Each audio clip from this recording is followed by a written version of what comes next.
देखिए हम लोग प्रतिलोम वृत्तीय फलन पढ़ रहे थे मैथ में ना, और उसमें त्रिकोणमितीय फलन के प्रांत और परिसर को, है कि नहीं, जिसमें जो है बता तो पूरा दिए थे, लेकिन जो वीडियो बन पाई थी वो केवल कॉस थीटा तक ही बन पाई थी।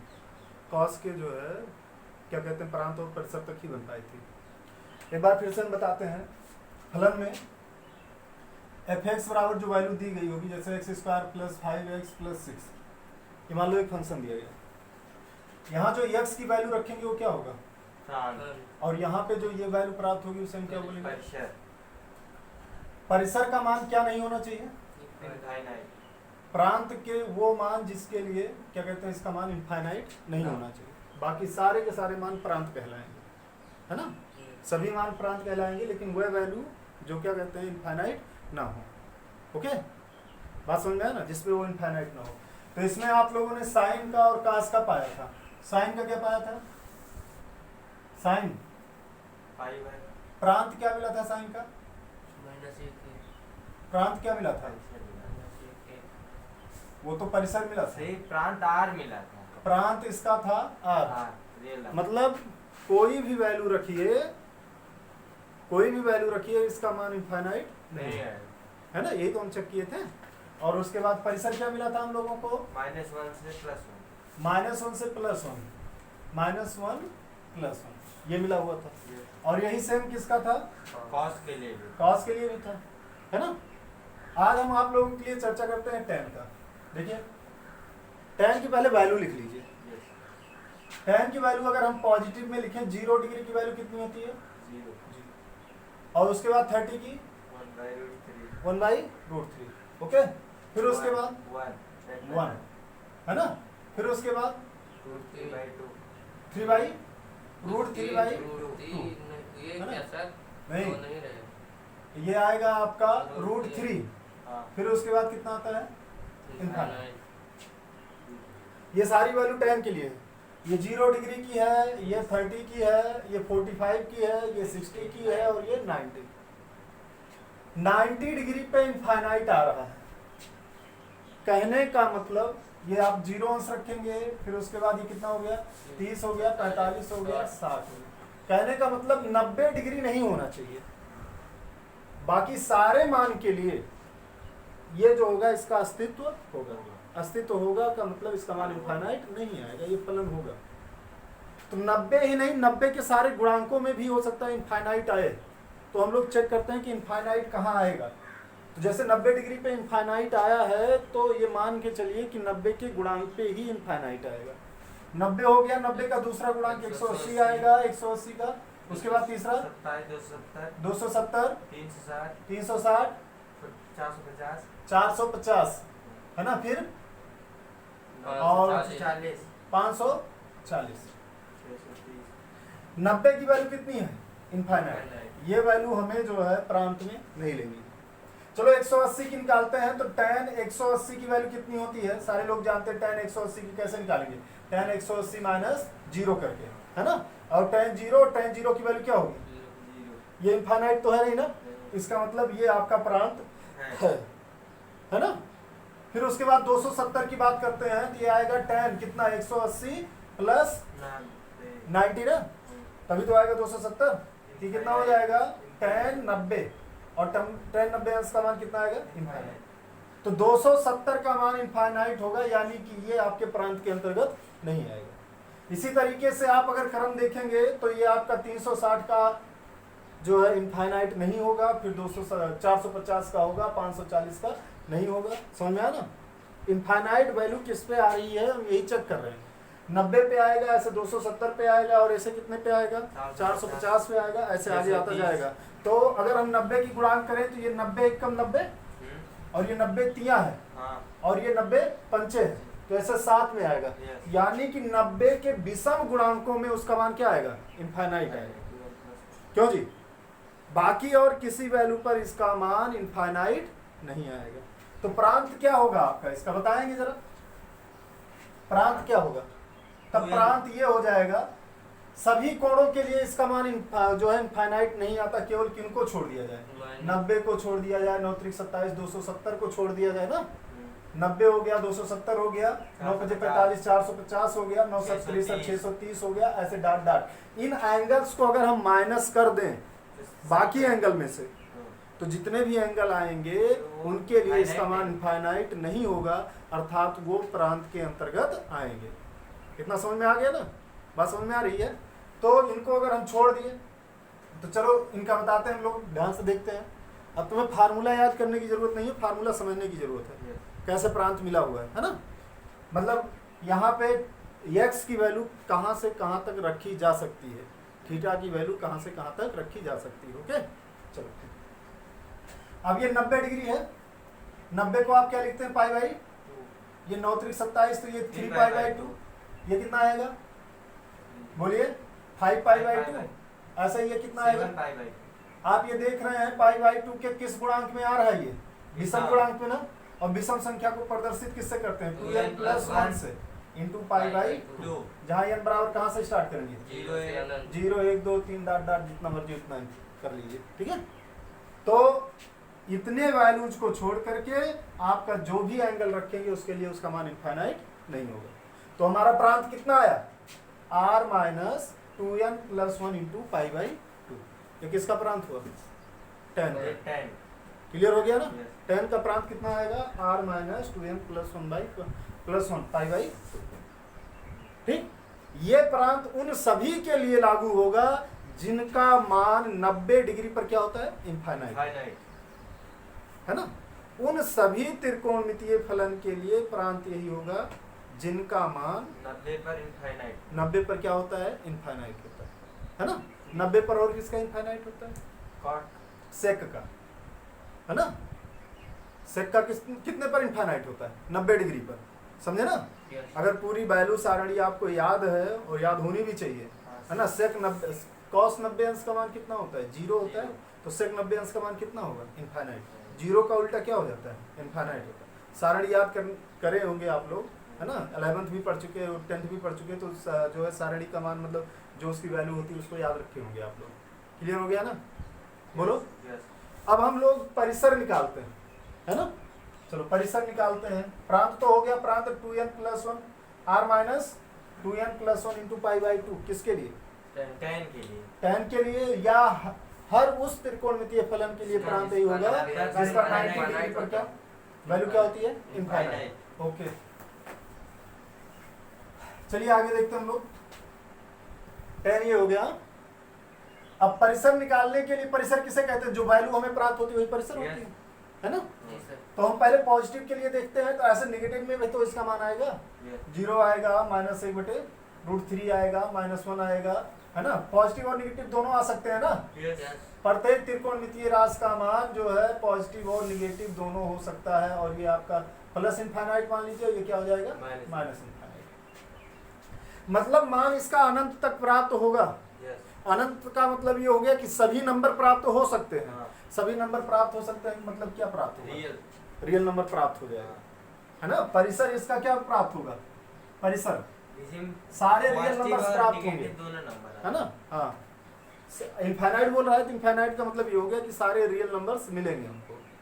इमेजिनरी नंबर को छोड़ दिया जाए तो बाकी जितने भी नंबर होते हैं सारे के सारे क्या होते हैं, रियल नंबर हो, चाहे रेशनल हो, इरेशनल हो, नेचुरल हो, जो भी हो, वो सारे के सारे जो होते हैं वो क्या होते हैं, रियल नंबर्स होते हैं।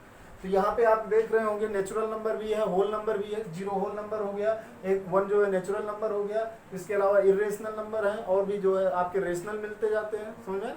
सारे नंबर कंक्लूड कर दीजिए, इंक्लूड कर दीजिए, तो कौन सा नंबर मिलता है, रियल नंबर। क्लियर हो गया। यहाँ पे आर वैल्यू आ सकती है इनफाइनाइट, लेकिन इसमें जो है कुछ वैल्यू नहीं आ सकती, वो देखें कौन कौन सी वैल्यू नहीं आ सकती, ये भी देख लें हम लोग। यहाँ पे कोई वैल्यू ऐसी है कि जो नहीं आएगी, 0 आ ही गया, 0 से सारे बड़े नंबर आ रहे हैं, फिर उसके बाद 0 से सारे छोटे नंबर आ रहे हैं, तो 0 से बड़े और 0 से छोटे सभी नंबर आ गए ना उसी में। इसके अलावा इनके बीच में और कोई नंबर नहीं होता, 0 से बड़ा और 0 से छोटा के अतिरिक्त तो कोई नंबर होता है नहीं होता। तो इसकी वैल्यू की क्या आएगी, परिसर क्या आएगा, आर ही आएगा, पॉजिटिव के लिए भी और नेगेटिव के लिए भी। समझ आया ना। यानी कि इनकी टोटल परिसर क्या आएगी, आर आ जाएगी। ये क्लियर हो गया। 10 का परिसर कितना आएगा, आर आ जाएगा। जीरो से बड़ा भी है और जीरो से छोटा भी, मतलब सारे नंबर आ रहे हैं, सारे नंबर आ रहे हैं, तो इसका मतलब क्या हो गया, रियल नंबर। ओके, तो आप याद रख लेंगे 10 के लिए, 10 के लिए प्रांत क्या बना, आप लोग कॉपी कलम लेकर के लिख भी लीजिएगा, जो है प्रांत क्या बना, r minus 2n plus 1 into pi by 2, और परिसर क्या बना, r, परिसर मतलब जो नंबर समय प्राप्त होते हैं। क्लियर हो गया ना।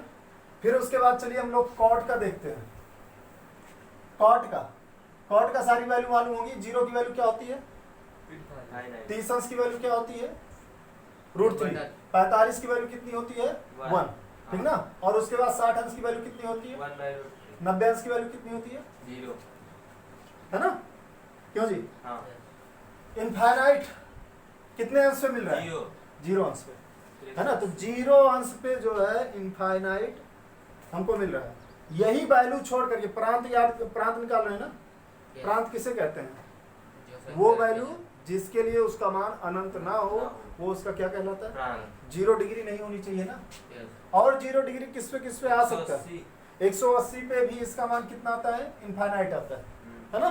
अब ऐसे 180 के गुणांक में मिलता जाएगा, समझ रहे ना, 180 के गुणांक में इसका क्या होता जाएगा, मिलता जाएगा। 180 के गुणांक में 180 गुणा 360 हो जाएगा, फिर 500 नहीं 540, फिर 18 चौक 72 720, इसी गुणांक में मिलता ये चला जाएगा।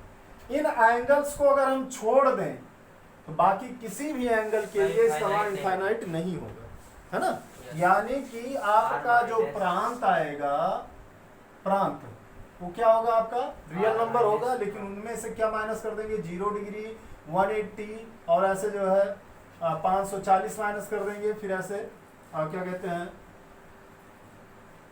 सॉरी 360 माइनस कर देंगे, 540 720 ऐसे डाट डाट, है ना। अगर इनको हम बनाना चाहे गुणांक के रूप में तो ये 0 हो गया। ये पाई इसको लिखते हैं ना, इसको क्या लिखेंगे, 2 पाई, इसको क्या लिखेंगे, 3 पाई, हाँ, है ना। इसको क्या 4 लिखेंगे, पाई, 4 पाई, ऐसे जो है डाट, आपका डाट। 5 पाई आएगा, ऐसे डाट डाट आता चला जाएगा, ठीक है। यहाँ पे क्रम से नंबर आ रहा है तो इनको हम क्या डिनोट करेंगे, n पाई। और जहाँ n बराबर कितना, कहाँ से स्टार्ट करेंगे, 0 से लेकर 0 1 2 3 infinite 4, तो इसका परिसर क्या हो गया, r माइनस n पाई।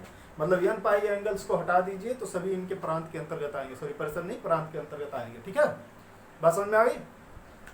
अब हम लोग बात करते हैं परिसर की। परिसर के लिए देखिए ध्यान से, ये प्लस इनफाइनाइट हो गया, सारी वैल्यू 0 से बड़ी आ रही है। फिर प्लस के लिए, और ऐसे माइनस इनफाइनाइट के लिए √3 माइनस -1 -1 बाई √3 0, तो सारी वैल्यू 0 से क्या आ रही है, छोटी। यहाँ 0 से सारी वैल्यू बड़ी और यहाँ 0 से सारी वैल्यू छोटी। तो आप नंबर लाइन जानते ही होंगे, बीच में क्या होता है, 0 के आगे पॉजिटिव, 0 के पीछे नेगेटिव, इतने में ही सारे नंबर्स आते हैं, इन्हीं के बीच में सारे नंबर्स आते हैं। तो इसलिए यहाँ पे सभी नंबर हमको प्राप्त होंगे, अर्थात जो हमारा परिसर आएगा वो क्या आएगा, R आएगा। सारे नेगेटिव मिल सकते हैं, सारे पॉजिटिव मिल सकते हैं। इस प्रकार यहाँ पे क्या आ गया, आपका रियल नंबर R आ गया। क्लियर हो गया ना, यस। चलिए ठीक। अब यहाँ पे कोई समस्या नहीं किसी को। आगे की लड़ाई जो है थोड़ी कठिन बन रही है। चलिए कॉट के बाद क्या आता है, क्या हम पढ़ते हैं, सेक के लिए 0 डिग्री की वैल्यू कितनी होगी, 1, है ना। 30 डिग्री की वैल्यू कितनी होगी, नहीं मालूम, 2/√3, है ना। क्यों जी, √3/2 किसकी वैल्यू होती है, कॉस की, उसी को ठीक पलट दीजिए, है ना। 45 अंश की वैल्यू कितनी होगी, √2, और उसके बाद जो है क्या कहते हैं, 60 अंश की वैल्यू कितनी होगी, 1/2, क्यों भैया 1/2 ही होगी ना 60 अंश की वैल्यू, सॉरी 1/2 नहीं 2, है ना। और फिर 90 डिग्री की वैल्यू कितनी होगी, कितने डिग्री की वैल्यू इनफाइनाइट हो रही है। तो इसका परिसर अभी हमने बता दिया, सॉरी प्रांत अभी इसका हमने याद करने को बता दिया था। प्रांत क्या हो जाएगा, r minus 2n plus 1 into pi by 2, जिसकी 90 डिग्री पे इनफाइनाइट होगी उसका प्रांत कितना हो जाएगा, r minus 2n plus 1 pi by 2। Clear हो गया ना, कोई दिक्कत यहाँ पे नहीं, ओके। अच्छा अब एक चीज ध्यान दीजिए, परिसर की बात कर रहे हैं, ये परिसर जो है ये सारे इनफाइनाइट आ रहा है, मतलब अनंत तक वैल्यू आ सकती है ना, अनंत तक की वैल्यू आ सकती है। लेकिन कहाँ से अनंत तक की वैल्यू आ सकती है, ये जितनी भी वैल्यू हैं सभी एक से क्या है, बड़ी। बड़ी।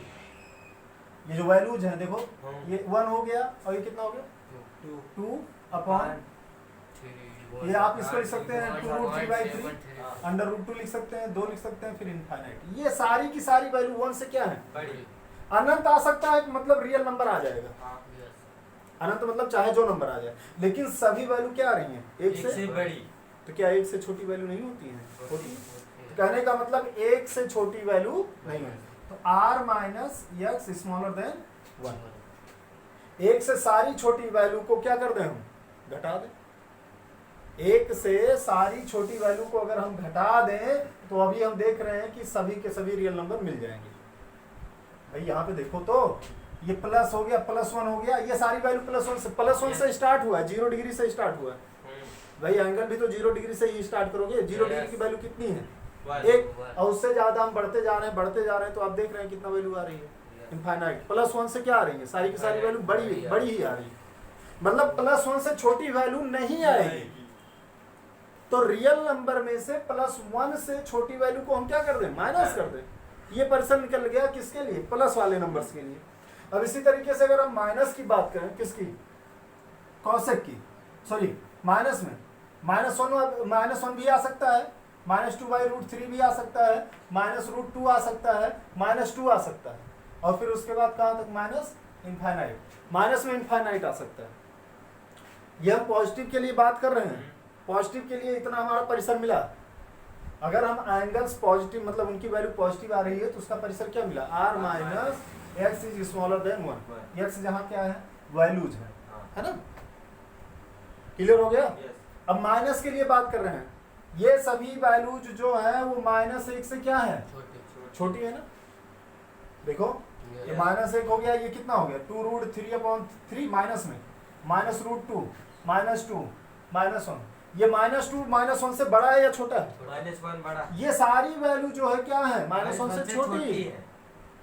कहने का मतलब वह सभी नेगेटिव नंबर आएंगे, मतलब सारे रियल नंबर्स आएंगे, लेकिन -1 से छोटे -1 से बड़े नंबर नहीं आएंगे। तो हम क्या करेंगे, इसमें से -1 से बड़े नंबर को क्या कर देंगे, घटा देंगे। -1 से बड़े नंबर को क्या कर देंगे, घटा देंगे। -1 से बड़े नंबर को घटा दें तो सारे रियल नंबर्स मिल जाएंगे। अब चलो दोनों को मिला लो, ये पॉजिटिव वैल्यू के लिए और नेगेटिव वैल्यू के लिए, तो क्या मिलता हुआ दिखाई दे रहा है आप लोगों को। मतलब ये देखो दोनों में रियल नंबर तो है ही है, क्यों जी, r तो आएगा ही आएगा।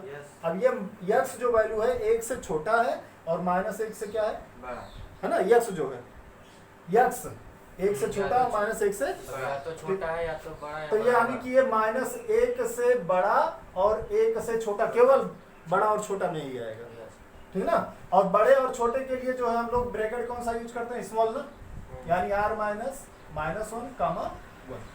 छोटा ब्रैकेट। कल बताया था हमने, छोटे मतलब ये नंबर्स के इनके लिए हम छोटा ब्रैकेट यूज करते हैं, और जब ये ब्रैकेट ये नंबर ये सिंबल आता है आपका बड़ा और बराबर का या छोटा और बराबर का, तो उसके लिए बड़ा ब्रैकेट यूज करते हैं, ठीक ना।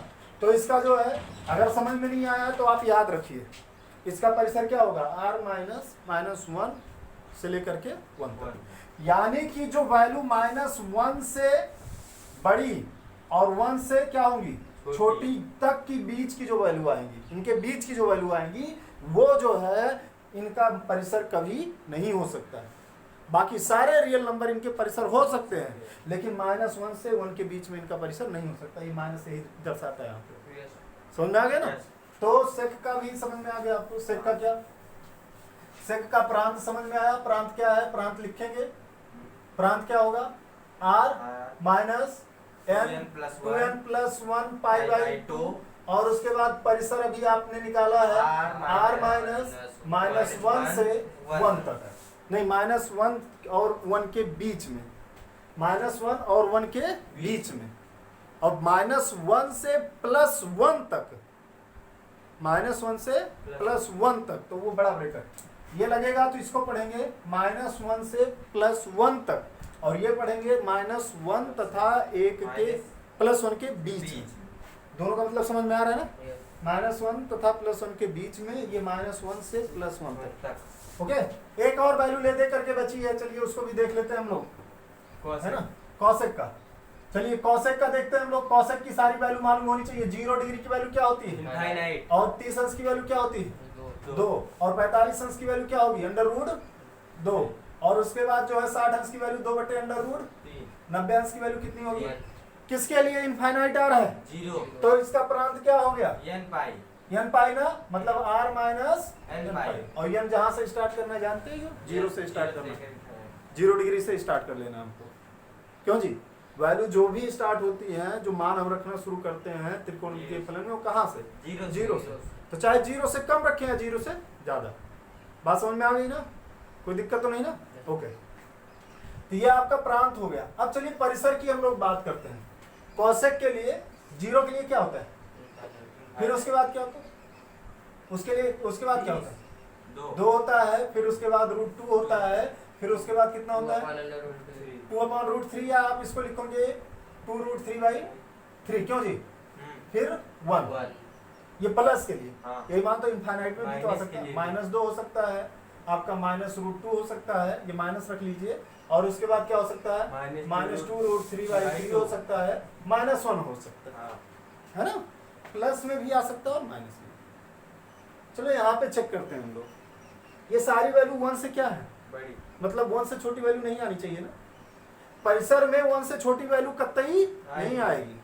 तो यानी कि r में से हम 1 से छोटी वैल्यू को क्या कर दें? घटा दें। 1 से छोटी वैल्यू को क्या कर दें? हम घटा दें। तो सारी की सारी वैल्यू हमको मिल जाएगी। समझे ना? इनफाइनाइट दिया है तो इसका मतलब सारी वैल्यू आएगी।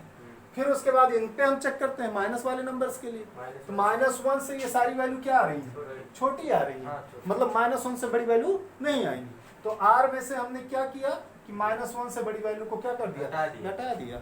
अब दोनों को अगर हम जोड़ लें एक साथ तो r माइनस क्या होगा? r माइनस क्या होगा? -1 से बड़ी और 1 से छोटी, है ना? अब इनको अगर हम ब्रैकेट के रूप में लिखना चाहें तो r माइनस क्या हो जाएगा? -1 और 1। परिसर जो है सेक और कौसेक का क्या होगा? दोनों समान। बात समझ में आ गई ना? कोई दिक्कत नहीं? पक्का ना? अब चलिए, हम लोग पढ़ रहे थे प्रतिलोम वृत्तीय फलन, है ना, या प्रतिलोम त्रिकोणमितीय फलन। इनको कैसे डिनोट किया जाता था ये बता दिए थे। क्यों जी?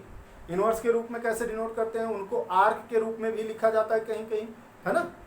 अब उसके बाद ध्यान दीजिएगा, जैसे साइन और साइन इनवर्स थीटा है, तो ये साइन और साइन इनवर्स क्या हो जाएगा? कैंसिल हो जाएगा। वैल्यू कितनी आ जाएगी? थीटा, है ना?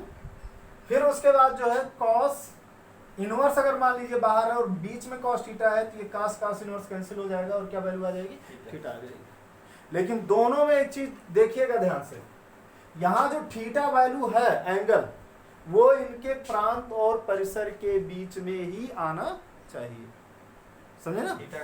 हाँ, थीटा का मान वो प्रांत और परिसर में ही होना चाहिए। ओके, अब चलिए हम लोग साइन इनवर्स, अब सभी त्रिकोणमितीय फलन के लिए देख लेते हैं प्रांत क्या होता है। प्रांत का मतलब कौन कौन से मान हम रख सकते हैं, है ना? क्यों जी? अब देखो, हमने साइन के लिए जो प्रांत पढ़ा होगा, साइन के लिए जो प्रांत पढ़ा होगा, वो साइन इनवर्स के लिए हो जाएगा क्या? परिसर, है ना? अब कैसे कैसे पूछेंगे? कैसे? देखो, साइन थीटा बराबर जो x वैल्यू आ रही है, ये थीटा यहाँ पे क्या है और ये x क्या है यहाँ पे। अगर हम साइन उधर लेके चले गए तो थीटा यहाँ बचेगा, इधर क्या हो जाएगा? Sine inverse. अभी भी तो x क्या है? परिसर है, तो थीटा क्या है? प्रांत है।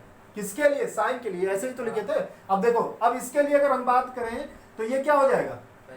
प्रांत। जहां हम x की वैल्यू रखते हैं, मतलब जहां वैल्यू रखेंगे वो प्रांत हो जाएगा, और जहां प्राप्त करेंगे वो क्या हो जाएगा? परिसर। जो प्राप्त मान होता है वही क्या होता है? यहाँ प्राप्त मान था ये x, तो ये परिसर था। यहाँ प्राप्त मान क्या है? थीटा, तो ये परिसर हो गया। तो हम ये कहना चाह रहे हैं जो साइन के लिए क्या था? प्रांत था, वो साइन इनवर्स के लिए परिसर हो जाएगा। बात समझे? जैसे साइन के लिए अगर 30 अंश, साइन थीटा के लिए 30 अंश प्रांत है, क्योंकि ये 30 अंश वैल्यू रखेंगे, तो वो साइन इनवर्स के लिए 30 अंश क्या होगा? परिसर। ये प्राप्त करेंगे। किसमें प्राप्त करेंगे? साइन इनवर्स में प्राप्त करेंगे और वही चीज साइन में रखेंगे। साइन थीटा में रखेंगे, साइन इनवर्स एक्स में प्राप्त प्राप्त करेंगे। करें। भाई प्रतिलोम वृत्तीय फलन या प्रतिलोम त्रिकोणमितीय फलन किसे कहते हैं? वह त्रिकोणमितीय फलन जो कोण को उसके मूल रूप में क्या करे, व्यक्त करे, है ना, जो कोण के रूप में व्यक्त करे उसी को क्या बोलते हैं? तो यहाँ पे जो थीटा है वो कोण व्यक्त कर रहा है ना। इतना समझ में आ गया? चलिए ठीक, हम लोग चेक करते हैं, बताएंगे आपको, ध्यान दीजिएगा। साइन इनवर्स है, कॉस इनवर्स है, फिर उसके बाद है tan inverse, cot inverse, sec inverse, cosec inverse, है ना। इन सभी की वैल्यू जो है हम लिख दे रहे हैं आपको, है ना। प्रांत और परिसर, प्रांत एवं परिसर कह सकते हो या मुख्य मान कह सकते हो, मुख्य शाखा मान भी कहीं कहीं लिखा रहता है, परिसर या मुख्य मान। प्रांत साइन इनवर्स का क्या होगा? जो उसका परिसर था, याद करो क्या था परिसर? -1 से 1 तक, से तक, है ना, -1 से 1 तक। क्यों जी, बात समझे ना? तो परिसर, इसका परिसर क्या होगा? परिसर वहां पे क्या था इसका? आर था, है ना। परिसर आर था, आर मतलब सॉरी प्रांत क्या था? आर था, मतलब जो एंगल की वैल्यू रखी जाती है। तो वो -1 यहाँ पे आप चेक कर सकते हो। -1 साइन के केस में कितने की वैल्यू होती है? -π/2 की। और ये 1 कितने की वैल्यू होती है? तो इसका मान कहाँ से कहाँ तक आएगा? -π/2 से π/2 तक। वही चीज है भाई, वही चीज है जैसे उसने क्या दिया था, आर। क्यों जी, उसका प्रांत क्या था?